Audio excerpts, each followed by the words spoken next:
Hi. I got a tape I want to play.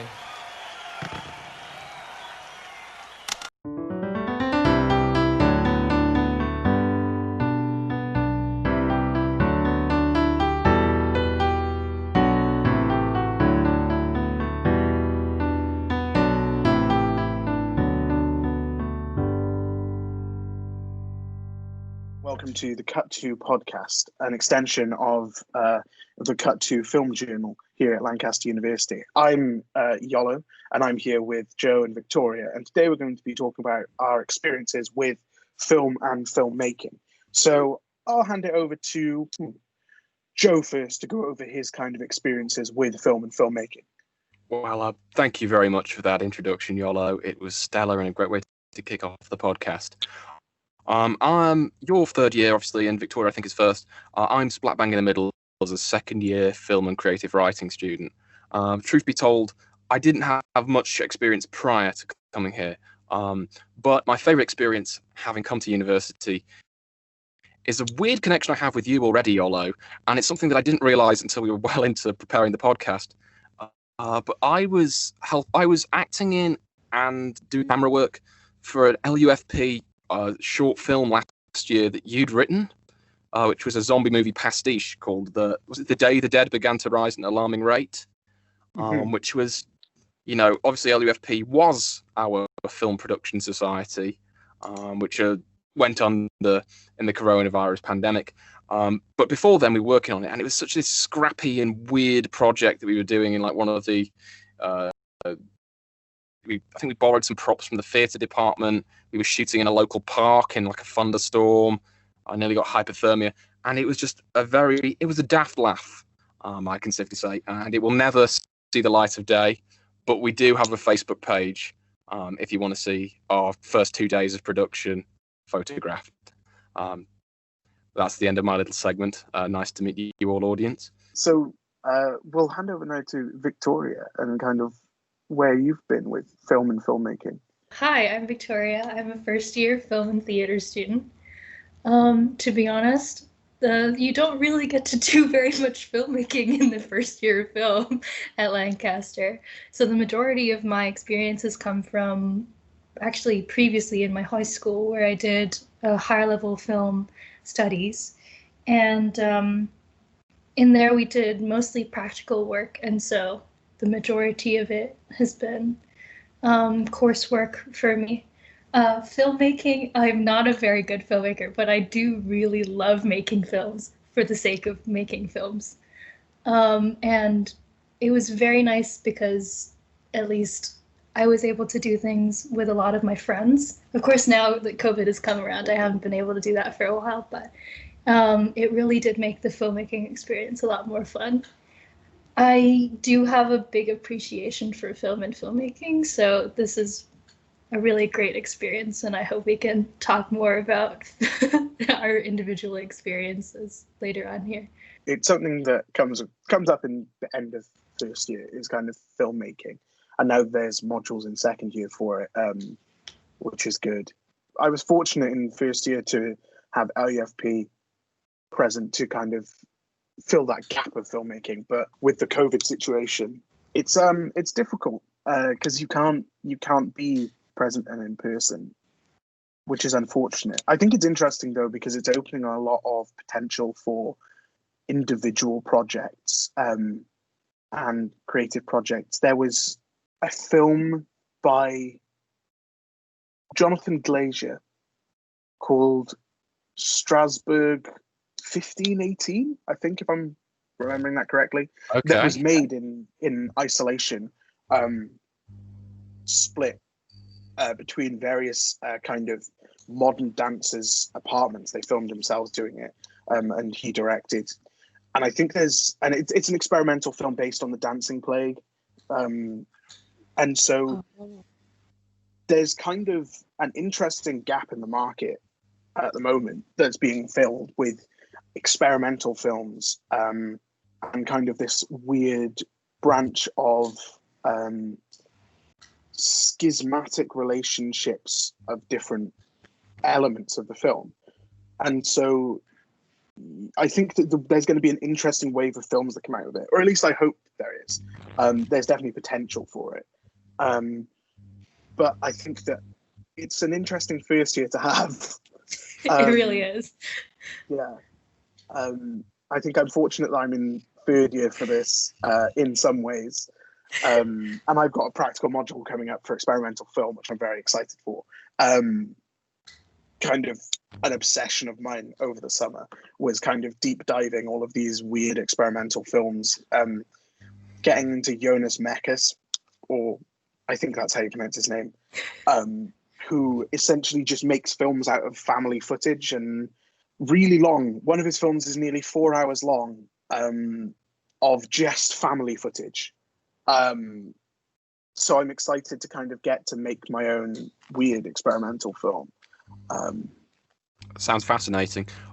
Was Jonas Mekas, was he involved with sort of with not New Hollywood, but the sort of John Cassavetes era of radical experimentation of sort of the 50s and 60s? Kind of. So I think, wasn't he a critic that praised shadows? I'm trying to remember one of my lectures that I haven't been over for a while, but he died recently, but he was a big deal in sort of independent American cinema. Jonas Mekas was. If you're talking about, I think he's an interesting figure historically. If you're talking about a filmmaker who can rely upon only themselves to make films. Yeah. Because I think in the current climate, filmmaking has to rely upon the auteur in a sense, because you can't have community in filmmaking, which is sad. But when you look at Jonas Mekas and his films, or his documentary films, it is his own footage edited by him with scores from, I think he scored them himself as well, or at least used diegetic sound or set sound. So it's almost this capsule of that time that applies to this time, of a filmmaker who is filming their own footage or interpreting footage to make something with a point. And, you know, at the start of the lockdown, to kind of kick it off, there was Andrew Cotting's Whalebone Box that came out, which is a similar principle of a kind of collage of film instead of a set chronology of film or singular type. It's kind of a collage of different themes and visual ideas. So check out Jonas Mekas, our dear listeners at home. Is what you should take from us, really. I don't really have that much experience with filmmaking. I've done screenplays before, and last year I did a practical module that was productive? ? The best sort of productive. My practical module was interesting. It was the most stressful module. It was, for me anyway, because I like doing work. And so I was taking on responsibility that wasn't necessarily mine, which lesson learned, because I stopped doing that about a week in. Because after a week, it was way too much work. And I think what's interesting about it is, despite all the stress, and I was working with one of my mates at uni on the film.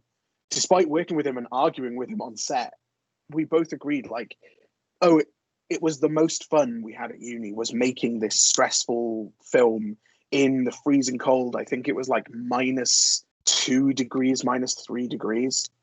There's something about the kind of immaculate stress of doing something you're interested in. Yeah. That is, I think, fantastic. And I think it speaks to the kind of crazy passion that people who like film have. It's this idea of, yeah, I might not be making anything good, but I'm making something. And I think it's essentially the idea of filmmaking is everything in filmmaking. You get a participation award in. You know, if you say you're a filmmaker and you've made like a 30-second short film that no one's seen, you're a filmmaker because you've made a film. Yeah. And I think it's a participatory art. And more so with YouTube and Vimeo and these video sharing sites and TikTok. Yeah, I mean, TikTok's easy to scoff at, but there's a lot of very experimental and weird stuff on there if you know where to find it. And one of my friends is obsessed with Draco Malfoy TikToks, and they managed to get Tom Felton himself into it.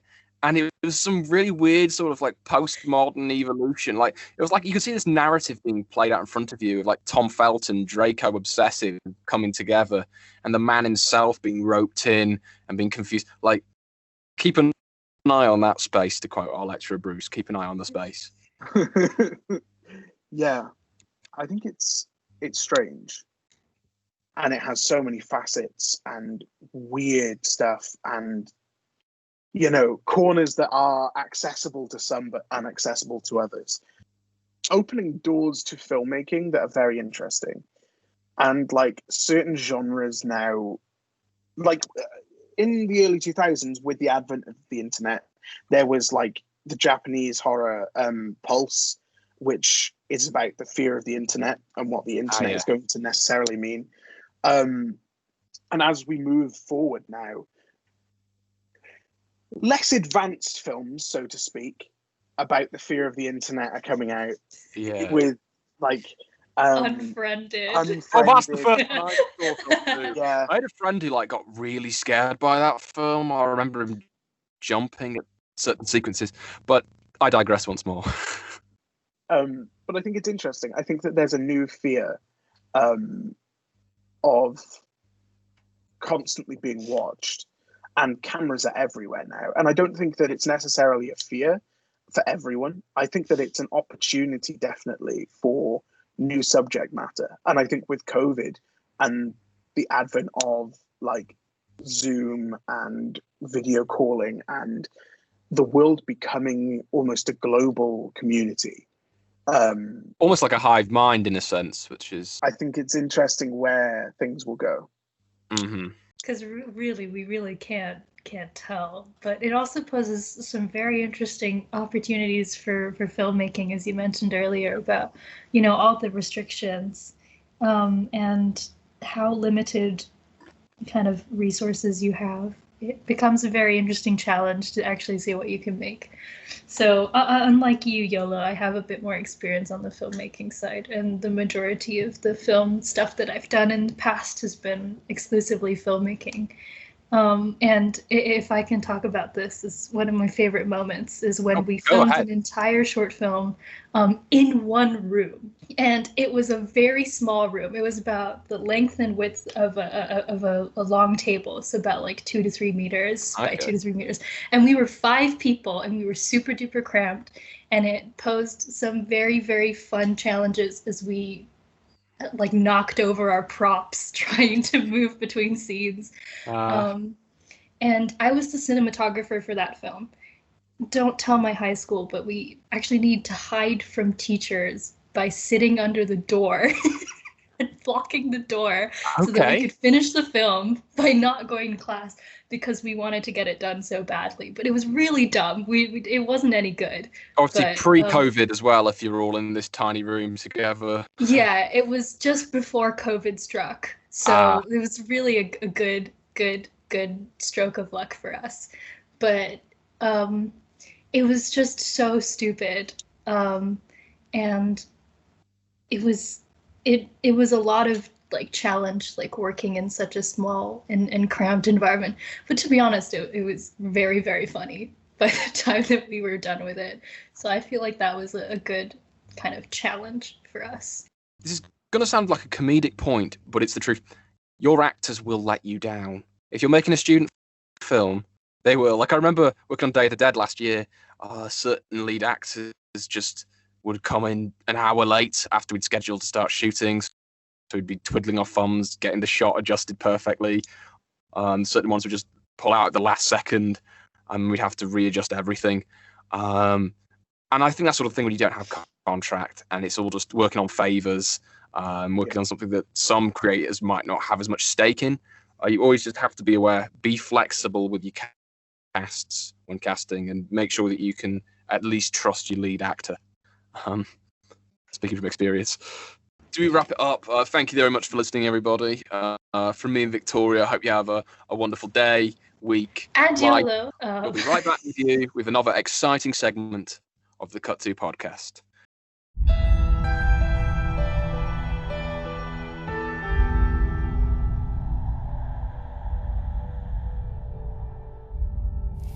Hello everyone, welcome to Halloween Today, Every Day. My name is Ines, and it's really a pleasure to be here talking to you and have a few minutes of your attention. I'm taking fine arts and film. Those are my majors, but most importantly of all, I'm a horror movie junkie. So it's almost all I can see, it's horror movies. So I hope some of you can relate to this.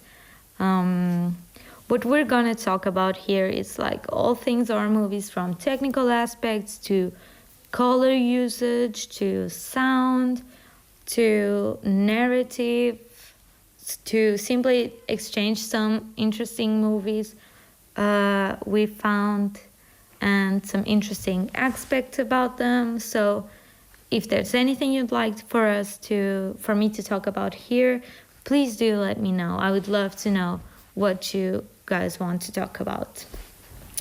For this issue in specific, I chose to see what else was out there. What is out there on horror films that is not mainstream, that is not fabricated in the USA, in Western Europe. So all those things that aren't as mainstream, so that we can actually cleanse our palate from all these ghost movies or serial killer movies that all have the same story, and really see what else is interpretations of fear other countries have with their false stories. So yeah, that felt like a very interesting aspect to me as someone who has not have done this many research on the issue. So I hope you guys find it interesting as well.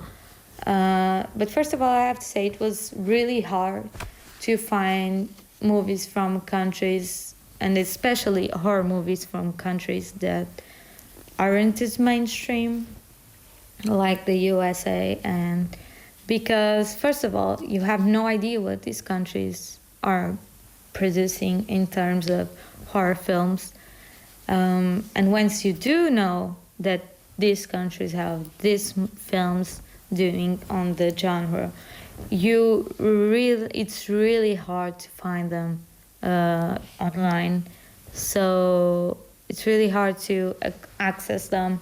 So yeah, if you do want to do this exercise, please be ready to be a little bit frustrated, because it's not easy at all. And we do want to support all these creators from all around the world expressing their view and their talent, but it can be really hard. But I 100% recommend you doing this, because there's really interesting approaches to fear that we might be missing out, and actually to just change what we're used to like cleanse our palate, really.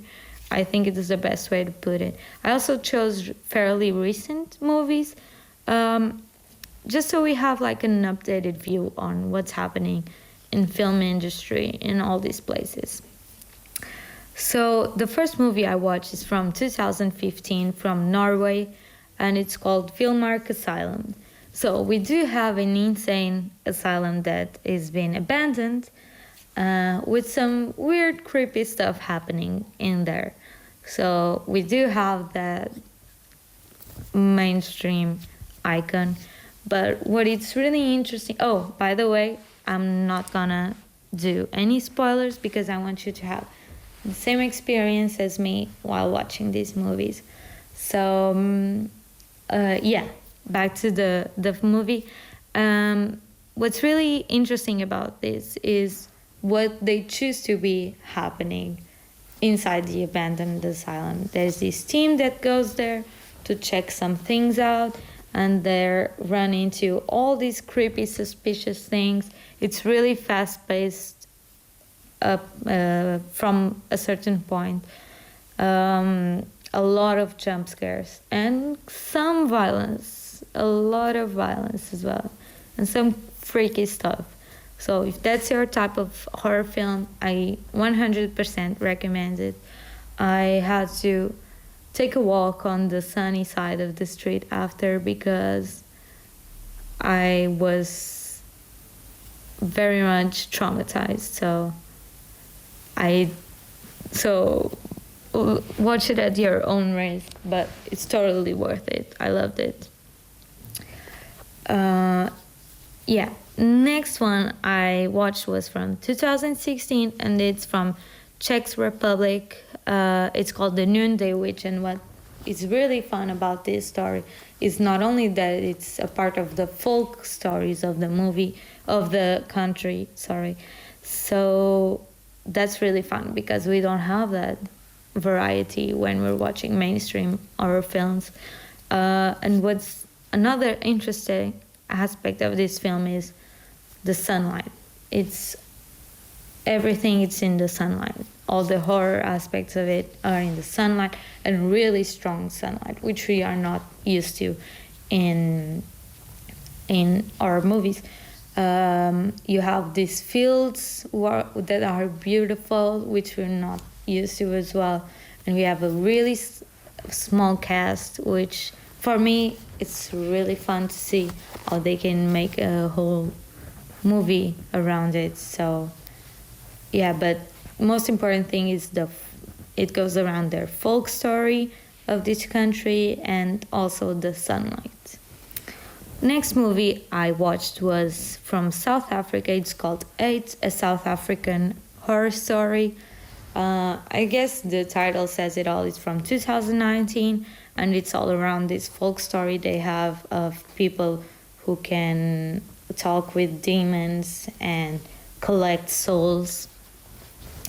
So you do have demons and an abandoned and the old house that people move into. So you do have those to keep you in the same headspace as mainstream horror films. But what is fun is that it's a different folk story. It's not the usual ghosts in an abandoned house and they are possessing people. There's a whole narrative around the folk story and a different interaction between casts. You have like this family that moved into the house, but you also have this kind of village people that are warning them that there's something wrong. So that's really fun. I do think you will enjoy it. It's a little bit slow-paced and it has a few jump scares. So, I mean, if you're not in the mood to be completely traumatized, I guess this is a good movie for that. Next movie I watched was from Brazil, and it's called Bacurau from 2019. And another thing is that it's almost everything in daylight. It's very real. It comes across with this kind of documentary vibe. There's not like this glamorization of those villages. So that's really refreshing to see. It really feels like they are just documenting something that is happening there. I did feel a lot of the Purge kind of vibes from a certain point. So there are no demons, just people killing people, I guess. So, and it's all in daylight as well, which is fun because we're not used to in mainstream films. and very real. So that was really cool to see. So if you're in the mood to some violence, human on human, I do think you should watch this one to see how they go about it. The last movie I watched was Russian, and it was called Sputnik. It's from this year. Really fun. So we know the connection between Russian and space exploring, and the name says it all. It's about, so you do have aliens, that's a given, but once again, the way they go about the aliens, it's very different from what we're used to. Like, there's this doctor, the female doctor, that is kind of looked down on because of her methods, but the military chose her to deal with these issues, the issue that they arrive at with an alien. So, but the movie goes darker and darker and darker as you go with the story. So it's really cool. It just keeps on giving. It has jump scares, and it is dark overall. So if that's the kind of vibe you're going for, I do think you should watch this. Let me know if there are some underrated movies from different countries that you'd like for me to watch, or if you agree or disagree with something I said. I'd love to know your opinions, and I hope we can meet again. Thank you so much.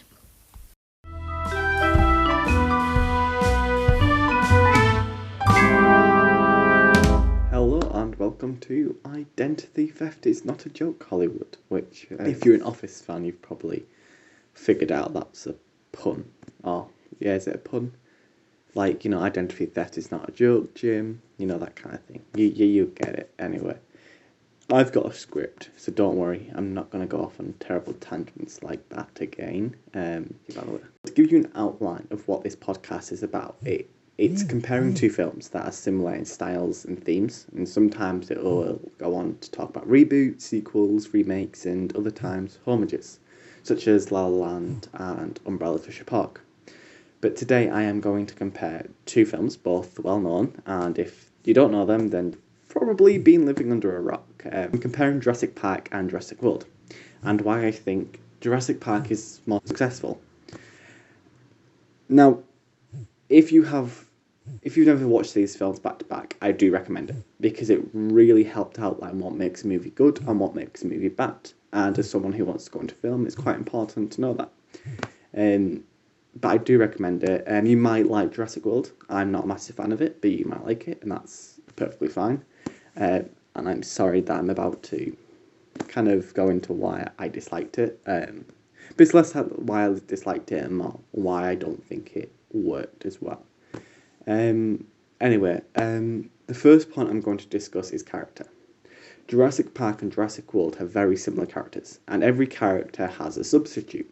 However, for the purposes of time, I'm going to focus on three pairs. I'm going to focus on Alan and Ellie, who I'm going to compare to Owen and Claire, Lex and Tim, who I'm going to compare to Gray and Zach, and a short point at the end comparing the deaths of Dennis and Zara. So, to start with, Alan and Ellie, for those of you who don't know, are the main protagonists of Jurassic Park. We are first introduced to them at an archaeologist research site digging up dinosaur bones. Although we're not told Alan and Ellie are a couple until halfway through, as an audience we figure this out by the way they act around each other, their closeness, their touching, and even the discussion of having kids. And through this we kind of insinuate that they're a couple. It's called showing, not telling. Whereas in Jurassic World, the relationship of Owen and Claire is told to us through a line through the moment they meet. The line is, I believe, "That's why you and I never had a second date." We know they've got a past because they just outright told us.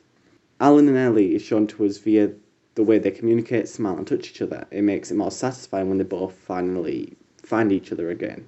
Whereas in World, the relationship and chemistry between Owen and Claire is told to us. And when they finally kiss, the audience are less unsatisfied. We don't care about their relationship because we don't know how they work as a couple. And the film doesn't really develop on character as well as Jurassic Park, so we don't actually feel like they're connected. So moving on to the next point, which is about the kids. Now, both sets of kids' parents are going through divorces. In Parks, we are told about this right at the start via one line. He had to leave early. He wants to be with his daughter. She's getting a divorce. We are told in World on 3 separate occasions. Now, although we are told both times, what makes it successful in Parks and not in World is that it is only told to us once. Through that one line, we know why the kids are looking up to Alan as a parent figure, but the divorce isn't necessary or impactful to the overall plot, so we don't need to be told again. But in World, we are told 3 times, so we are made to believe this is going to be a significant thing, something that we need to know about, but it turns out we don't. And it comes across very lazily written. And finally, this is just a quick point that I want to discuss on Dennis and Zara and the deaths of them. So Dennis, as most people know, is the actor Newman from Seinfeld, and is shown in the opening 40 minutes as being unhappy with how he's paid, and now is going to sabotage the park and steal the secrets and sell them to a second party. The knowledge is fed to us across 40 minutes and puts the characters we like lives in danger. Therefore, when Dennis falls down the riverbank, is spat on by a Dilophosaurus and eventually is killed by it, the audience are left satisfied. The antagonists got the death they deserved. But in Jurassic World, the brutal death is given to the assistant Zara. Zara is not horrible and has no intention to conspire against anyone, and it is the kids who abandon her, not vice versa. So when audiences watch her get tossed between pterodactyls and finally eaten by the Mosasaurus, the film portrays her death as something to be enjoyed. But instead it left me, personally, and I believe many others, uncomfortable, and they go unsatisfied. Now, I could deep dive into character because there's a lot to talk about, and I think that's what makes Jurassic Park so successful, but I don't have enough time, so we're going to move on now to narrative. Now, I will quickly give a shout out to Dan Merrill, a YouTuber, for conjuring up some of these terms. So Jurassic Park is a perfect example of what post-classical cinema should be. It blends the exciting narrative of an adventure B-movie with the directing style of a classical narrative, whereas Jurassic World is more focused on creating chaos, known as chaos cinema. Due to Spielberg's aim, the film follows a cause and effect narrative. Dennis sabotages the park system, the cause, and then the T-Rex is able to escape his enclosure, killing the lawyer and traumatizing the rest, the effect. If you hear background noise, that's probably the rain. Anyway, whereas World has a and then narrative, that's a term conjured up by Dan Merrill. The boys decide to go on one of the expeditions, and then decide to go off-road, and then stumble upon the dinosaur, and then are attacked, and then escape. There is no build-up, it is essential elements that make Jurassic... It's these essential elements... Sorry, I sound like I'm off on, but what I'm saying is it's these essential elements that make Jurassic Park more successful than World, which I will go into more detail about right now. I don't think it's any secret to anyone when I say an essential part of Jurassic Park and Jurassic World is creating an exciting world around it. Well, apparently that is Jurassic World. One of the things I most loved about Jurassic Park is the way Steven Spielberg directed. Revolutionary opinions, Steven Spielberg's a good director. What? No way. Anyway, the camera movement following the characters made it as though we were discovering the park for the first time. When the dinosaurs are first revealed to us, we do not see them. We only see the reaction of Alan, Ellie, and Ian. We then cut to a long shot as we slowly pan up the dinosaur. The iconic score comes into play, and at that moment it feels magical. We are experiencing the beauty of the park simultaneously with the protagonists. And as you may have figured, comparing this to Jurassic World, it's clear why Parks was more successful. It's 5 minutes in that we are introduced to the world. The world is teased to us a tiny bit through when they're on the train and we see glimmers of the outside. But it isn't until we arrive into the hotel room. A tracking shot follows Gray as he runs up to the window, opening its blinds, and we pan across him, seeing the world for the first time. And once again, the iconic score plays. But that moment just feels so less iconic and powerful. But why? Firstly, we don't see the reaction of any of the characters. Zara's already seen the world, so she wouldn't be impressed. The older Zach doesn't care, and Gray would love the sight, but we don't see his reaction. And the part of the world we are shown is blind. It's small and there is nothing to focus on. So when the iconic score comes into play, it's confusing. And it's moments like this that truly emphasise for me the difference between Parks and World and why Parks was more successful. The 2015 soft reboot cares more about everything being cooler and bigger rather than good. But the film to me wasn't even successful at doing that. And this leads to my final point. An important sequence to focus on is the final fight for survival. In Jurassic World, the four main characters are trying to survive the Indominus Rex, but the Velociraptors are trying their best to take down the Velociraptor. Claire runs off with a light, flare torch even, and unleashes the T-Rex running in her high heels, which I must admit is pretty cool. She then runs to the Indominus Rex, and then the two dinosaurs have a fight even. As the protagonists watch and run around before the final Indominus Rex is killed by the Mosasaurus, this entire sequence doesn't work. Yes, it's cool, but there is no reason for the characters to be there. They had already got out of danger. Everyone on the island was safe. But for some reason they all went back into the action, putting their lives on the line to do nothing but kill one dinosaur. Now, some may argue Parks did a similar thing. We didn't see the Velociraptors until the final battle. But what Jurassic Park did that was so much more successful was they mentioned it throughout. In the first scene when we meet Alan, he discusses with a kid how a Velociraptor kills. And every dinosaur that we are introduced to earlier on is discussed about. So when the dinosaurs are introduced, it doesn't feel cheap. Finally, when the T-Rex shows up at the end and kills the Velociraptors, saving the characters we have come to love, it is satisfying, as our characters were on the brink of death. Whereas in World, there was no need for them to be there, and when the Mosasaurus arrives, killing the Indominus Rex once and for all, it's not satisfying to us. Partly because the protagonists weren't in danger, and partly because the build-up of these characters in one was done successfully, and in the other not so much. So there you have it. That's my comparison of Jurassic Park and Jurassic World.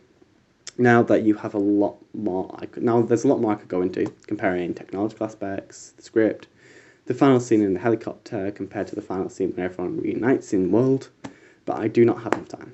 But I do recommend watching back to back because you are going to notice a lot more different, and I think it will really elevate what works about Jurassic Park and what works differently in Jurassic World, and maybe why it was more successful, maybe why it wasn't successful, depending on your opinions. But it does annoy me, this, because I think when it comes to post-classical cinema, there's a bad name to it, but we know post-classical cinema can be good. We've got many examples of great post-classical cinema. But yet, it seems like we have to choose between a good film that's written well and the characters are done well, and a film that's fun and enjoyable. But we don't. That's the end of my Identity Theft is Not a Joke Hollywood. I hope you enjoyed. I hope to see you next time, whenever that is. I don't know what will be next. And I'll see you later. Goodbye. Nobody move a muscle.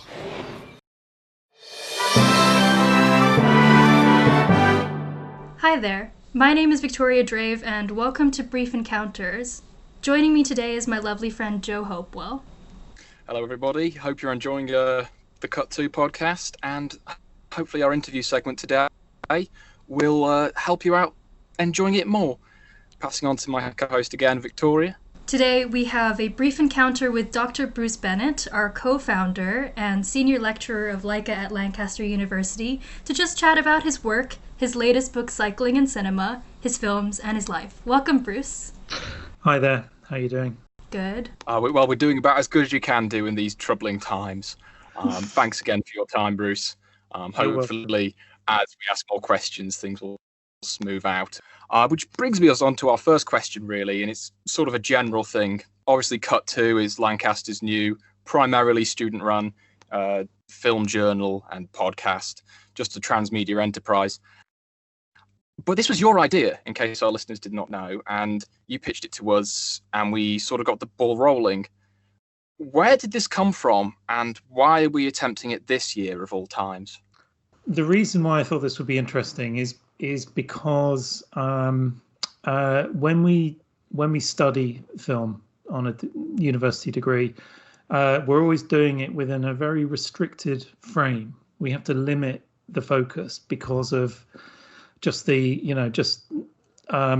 need to work through a syllabus, to work through a curriculum. And it always seems to me that there are topics, subjects, filmmakers and films that are really important that I'd like to talk about. I'd like us to talk about, but we never really have the chance to do it. So there's all of this other stuff out there I'd really like to sort of engage with. It's difficult to do that within the context of a degree because we've got targets to meet, we've got essays to be completed and exams to be taken. So I like the idea of having another way for us to engage with sort of material and ideas that don't really fall within the frame of a degree. Just a general question about cinema in general. How do you think that quarantine and lockdown and such and so on has kind of changed the way we as consumers look at cinema and how the film industry has changed? Yeah, that's a really interesting question. There's been a lot of debate around this in trade journals and academic journals about what the implications of this are at the moment, and a real concern about whether this is it's going to devastate the film industry. The death of cinema. The death of cinema. I mean, looking at it historically, those sorts of anxieties or claims around the death of cinema come round in cycles periodically. So we have to be suspicious about that. That's what sort of history teaches us. So, the first death of cinema came in the early 1900s when the initial sort of novelty appeal of cinema had sort of run its course. And so, by 1906, 1907, there was an idea that cinema was dead. And then sort of filmmakers started to sort of develop new storytelling techniques, and the feature film emerged, the classical film. Then in the 1920s, when sound comes in, the late 20s, that was another death of cinema because people thought sound was going to destroy the art form of cinema and turn it into a sort of mundane sort of documentary form. And then, radio posed a threat, television posed a threat, home video recorders posed a threat. So this is something that's come around again and again and again. And what that tells us is that cinema is always changing. It's not a stable system. It's not a single institution, but it's always undergoing change. So what's interesting about this moment is we are seeing that taking place very rapidly. That's really interesting, I think, as from the perspective of film scholarship, for us to think about what's going on, because the industry is having to rethink what it's doing because viewing practices are changing very dramatically. This is something that's been happening over 10 years anyway, that streaming and home viewing has been sort of competing with cinema going as a sort of venue for watching films.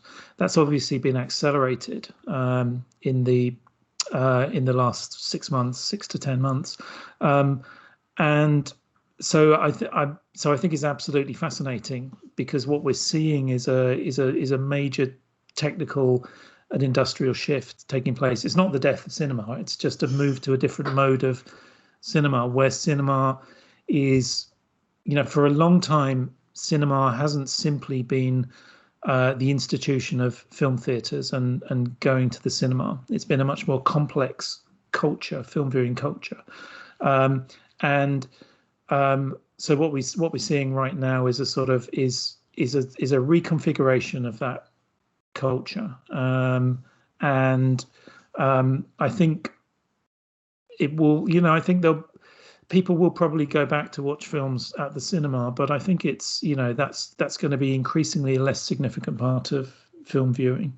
Yeah, I really like your points, Bruce, about how cinema will evolve. As we know it, it might be dead, but it can never be killed, which is good considering we're all doing film degrees. Yeah. For our listeners at home who may not be as familiar with you as we are luckily to be, you've most recently written a book called Cycling and Cinema. You're not just a film scholar or filmmaker, and eventful blogger. You've published a book. Where did the idea come from for cycling and cinema, of all things, to fuse? Well, that was that came about. My first book, I wrote a book before that on the British director Michael Winterbottom, and was thinking about a follow-up book, thinking about when that came out. About a year after, I was thinking about what to do next. And writing a book is quite a big project. It takes 4 or 5 years from start to finish, or it does for me anyway, to write a book.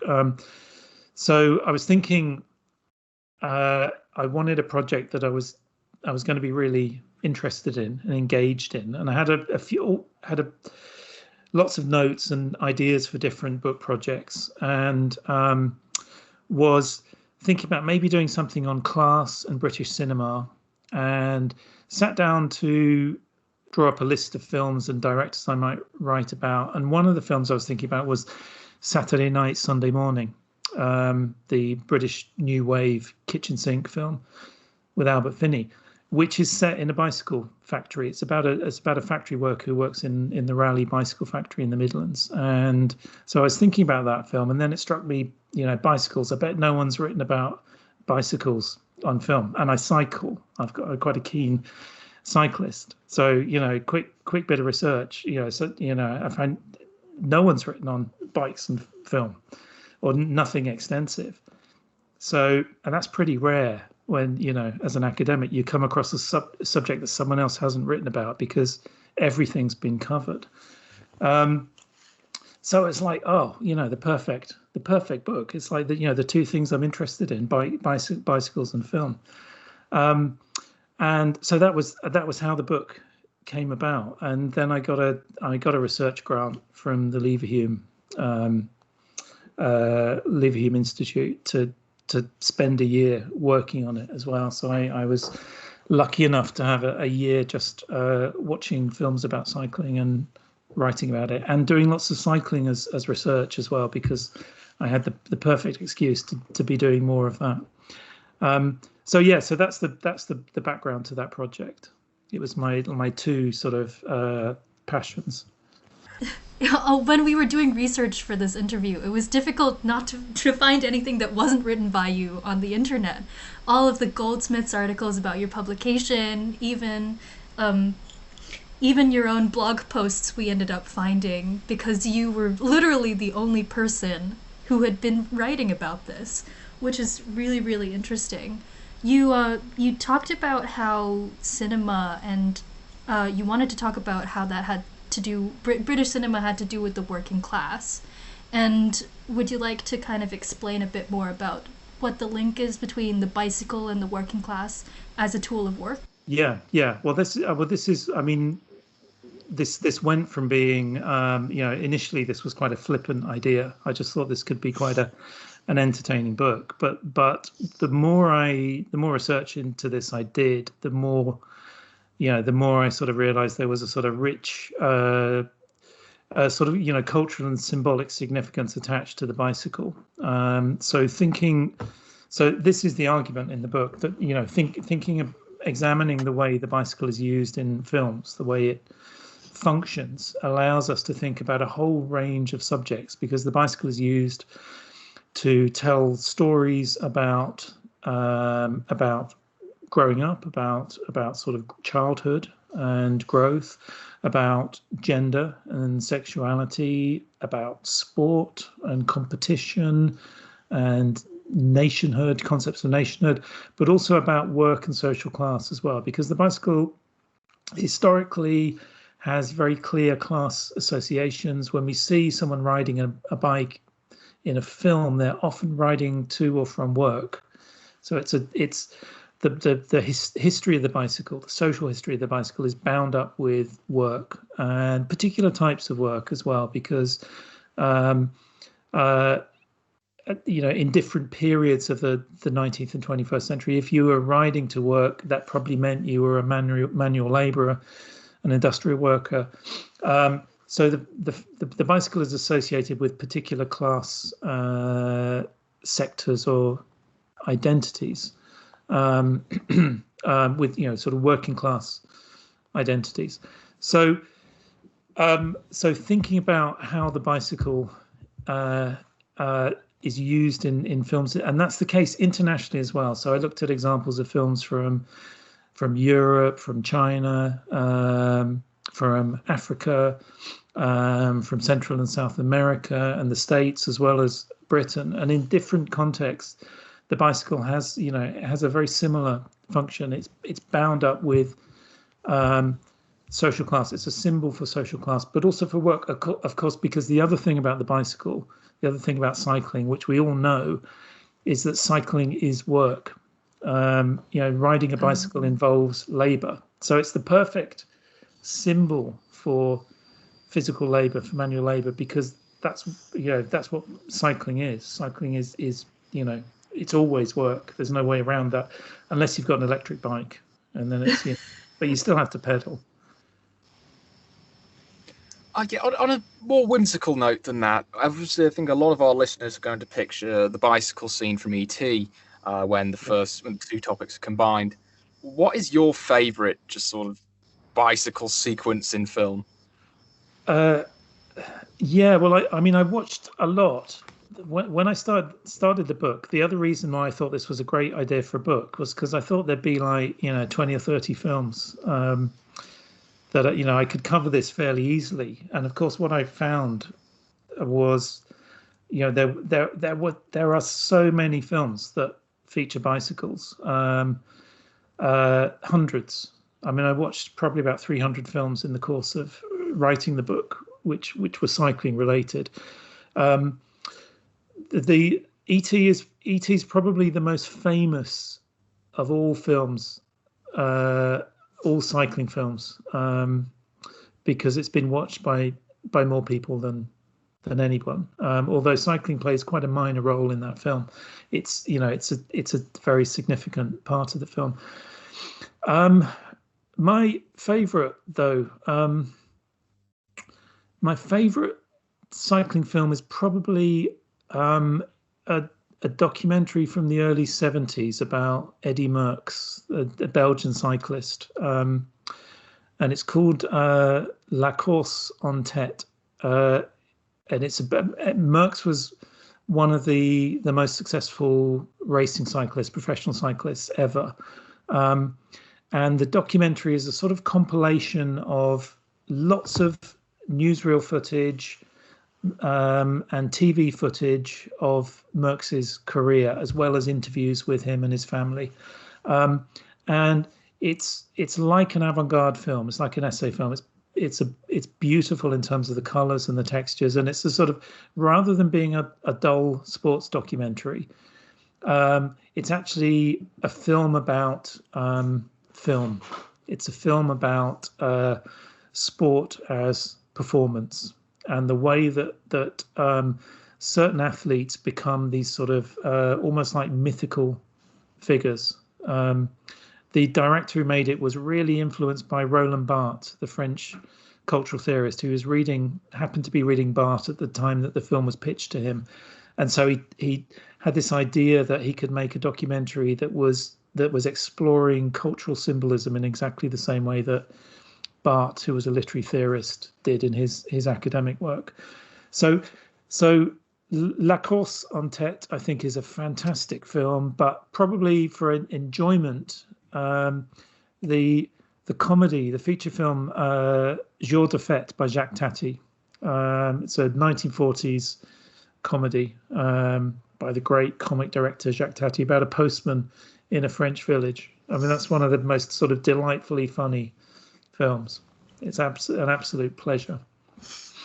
And the postman cycles. It's about him sort of cycling on his round around the village. You did mention earlier that quarantine has definitely posed a lot of challenges to the filmmaking process. But some people say that having more restrictions means that you need to do things more creatively. Do you agree with this kind of idea? Yes, completely. I think that, clearly the sort of social distancing that's been in place to different degrees over the last few months has posed a real problem for filmmakers. A practical problem that is quite particular to filmmaking and doesn't doesn't necessarily affect other people working in other areas of art production to the same degree, except maybe music. But yes, I mean, limitations are always sort of creative spurs. I think that any sort of creative activity or creative enterprise involves dealing with negotiating different sort of constraints and restrictions. If you can, very simply, if you can do anything, it's very difficult to decide what to do. So having restrictions is really helpful in sort of focusing your attention. It's why in the 1950s and 1960s, modernist art, modernist musicians and artists began to sort of set themselves rules, introduce rules around how to produce art in order to sort of shape their focus their creative thought. So it's a really valuable part of any sort of creativity. You set yourself restrictions, or you have restrictions imposed on you, and you work around them. And so, as we know, from film theory, the concept of authorship, of the auteur, is based around this idea that some of the most creative, the most brilliant directors were those directors who worked within the Hollywood studio system and had very little control over the films they worked on. They couldn't choose the cast they worked with. They couldn't choose the scripts. They couldn't choose the technical crew. They weren't involved in the editing or the production design. All they had control of was the shoot of the film. But nevertheless, directors like Orson Welles and John Ford and Hitchcock and Nicholas Ray and so on were able to produce extremely distinctive films, unique films that bore their signatures in the face of all of those restrictions. So that's a long answer to the question, but yes, I think in a broad sense, I think having restrictions is essential for any sort of form of creative production. Never apologise for giving us a long answer, Bruce. First of all, that's what our audience are tuning in for. And second of all, it does make our jobs a lot easier. It's one of the hazards of being a lecturer is that you slip into lecturing mode, and I'm very aware that I do this. It's over years of doing this job, it starts to become a habit. My parents are both teachers, and so I've seen this from both angles. Teachers do exactly the same thing. High school teachers, they slip into lecture mode. I'm sorry if that's what I'm doing. So just like Bruce has mentioned earlier, this will definitely open up a lot of discussion, as true cinema does. Joe, would you like to close us off? Thank you very much for coming, Bruce. It's been very valuable for Cut 2. I hope that we've been able to entertain you. Thank you. Thank you all for coming. Back to you in the studio, the Cut 2 podcast crew.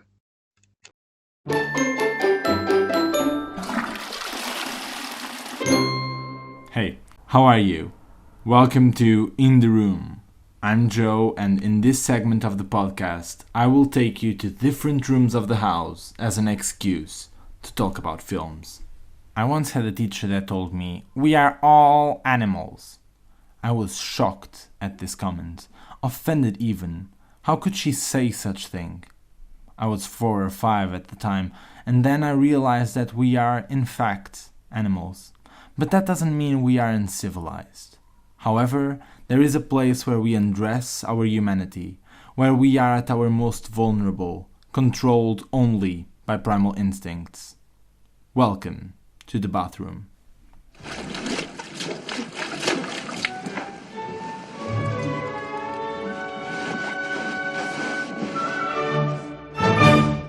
Since bathrooms are the places we are further away from the constructs of civilization, the relationship of this room with cinema has been a weird one. For a long time, it was prohibited to shoot various scenes in bathrooms. It was not until 1960, in Hitchcock's Psycho, the audience saw a toilet flushing on the big screen. Weird, huh? Not that it was a particular desire of the public to see the water running down the ceramic surface, nonetheless, it was a win for the bathroom community. Nowadays, even though there are no such restrictions anymore, it is still rare to see a character in the bathroom. And when we do, there is normally a certain message the director wants to convey. Today, we will see how one of the most influential directors of all time uses the bathroom as a motif in his movies. Here's Johnny!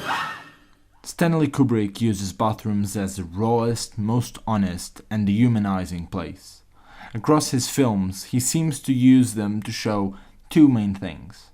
Firstly, how well a marriage is working.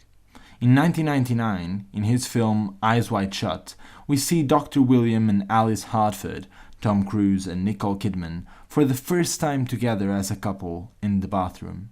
These show us their intimacy together. They share such a personal space without the need to cover or hide anything, showing the spectator that they are comfortable with each other. It's beautiful. You're always beautiful. Did you give Roz the phone and pager numbers? Yeah, I put it on the fridge. Go, huh? Good. All right. I'm ready. On the other hand, in The Shining, it is only when Jack Torrance, portrayed by Jack Nicholson, enters the bathroom of room 237 and starts kissing the naked lady that we understand how he truly feels about his wife, Wendy, portrayed by Shelley Duvall.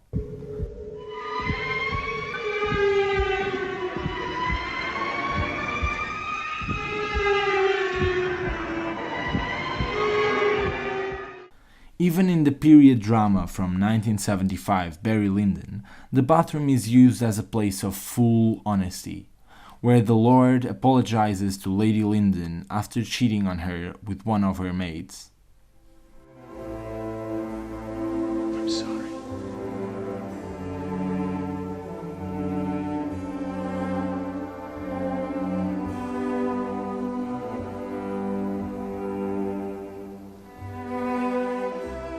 Secondly, Kubrick uses bathrooms to shine the true identities of his characters. In Full Metal Jacket, Private Pyle, Vincent D'Onofrio, after being mentally and physically tortured by the atmosphere of the army, transforms himself into a killing machine. It is in the bathroom that we see the last phase of this transformation, where his most primal and dehumanized self surfaces, and kills his superior before taking his own life. Left shoulder! Right shoulder! Lock and load!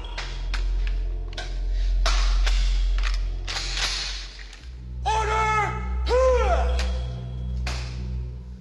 This is my rifle! There are many like it, but this one is mine! My rifle is my best friend! It is my life! Get back in your bunks! After his rehab in A Clockwork Orange, Alex, played by Malcolm McDowell, is forced to seek refuge in the house of a man he previously tortured. Luckily, the man doesn't seem to recognize him, at least until later. When Alex is taking a bath, he is at his most relaxed and truest state, starting to sing Singing in the Rain, which he had previously sung while torturing the innocent man, now giving away his identity. Come on with the rain, I've a smile on my face. I walk down the lane to a happy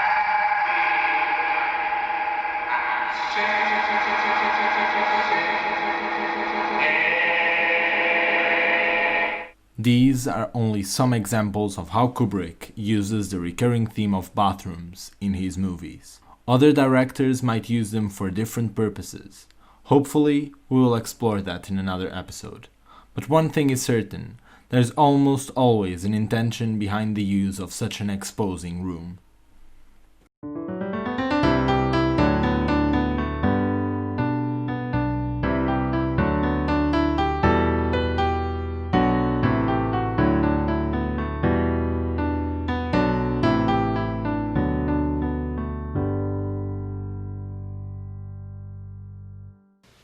You're still here? It's over. Go home.